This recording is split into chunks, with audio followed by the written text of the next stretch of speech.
रावसाहेब कोथंबिरे, राहणार श्रीगोंदा. काय काय त्रास होता मुलीला? तिला थरथरायचं. काय काय थरथरायचं? आता असं अंग असं सगळं थरथरल्याने व्हायचं. हात पायी?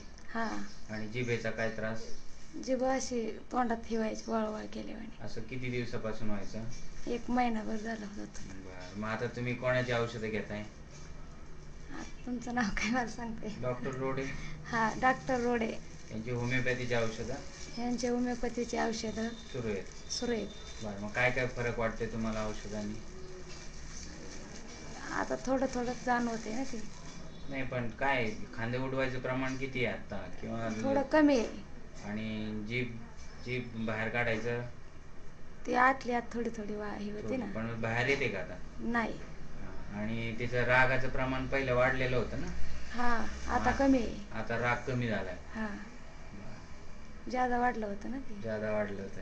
हीच मुलगी तुमची? तू नाव सांग तुझं पूर्ण. कोथिंबरे सुनीता रावसाहेब. तुला काय काय त्रास होत होता सांग? हातपाय हालत होते, म्हणजे थरथर कापत होते. आणि जिभेचं काय? जीभ आता कमी होते. कमी होते. तुला कळत होतं का हातपाय थरथर कापत आहेत? नव्हतं. का तू स्वतःहून थरथर कापवायची? नाही. मग तुला कळत नव्हतं? आणि चिडचिड किती करायची? चिडचिड जास्त. आता कमी करते ना? हा. बरं वाटतंय औषधाने? बरं वाटतंय? नाही. हा, एवढं नाही.